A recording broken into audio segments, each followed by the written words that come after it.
मला एक सांग, हे रक्षाबंधन कोणी सुरू केलं आणि सगळ्यात पहिली राखी कोणी कोणाला बांधली? सगळ्यात पहिली राखी एका पत्नीने आपल्या नवऱ्याला बांधली.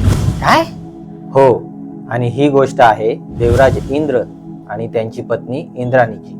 एकदा इंद्र आणि वृत्रासुर यांच्यात भयंकर युद्ध झालं. वृत्रासुर खूप शक्तिशाली होता आणि देवेंद्र इंद्र त्यांच्या समोर पराभूत होण्याची शक्यता होती. तेव्हा इंद्राची पत्नी इंद्राणी म्हणजेच सचीदेवी हिने आपल्या नवऱ्याच्या संरक्षणासाठी एक पवित्र रक्षासूत्र तयार केलं. तिने मंत्रोच्चार करून ते रक्षासूत्र इंद्राच्या मनगटावर बांधलं आणि आपल्या पतीच्या संरक्षणासाठी प्रार्थना केली. मग काय, देवराज इंद्राचा विजय झाला. त्यांनी वृत्रासुराचा पराभव केला. म्हणजे आज आपण ज्या राखीला फक्त भाऊ बहिणीच्या नात्याशी जोडतो, तिच्या मागे एवढी जुनी कथा आहे. हो, कारण रक्षासूत्र म्हणजे फक्त भाऊ बहिणीच्या नात्यांचं प्रतीक नाही. रक्षासूत्र म्हणजे आपल्या प्रिय व्यक्तीच्या रक्षणासाठी, कल्याणासाठी आणि सुरक्षेसाठी केलेला एक प्रेमाचा संकल्प. म्हणून राखी फक्त बहीण भावालाच बांधते असं नाहीये.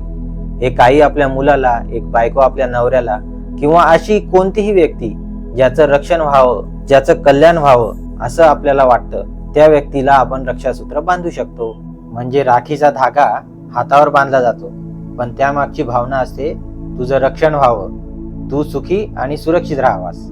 अगदी बरोबर. आणि तुम्हाला इंद्रामध्ये आणि वृत्रासुरामध्ये नेमकं युद्ध का झालं आणि त्यामागची कथा काय आहे नेमकी, हे जर जाणून घ्यायचं असेल तर कमेंट बॉक्समध्ये फक्त इंद्र लिहा. मी दुसरा व्हिडिओ हा त्याच्यावरच बनवेल. आणि आपल्या पेजला फॉलो करायला विसरू नका.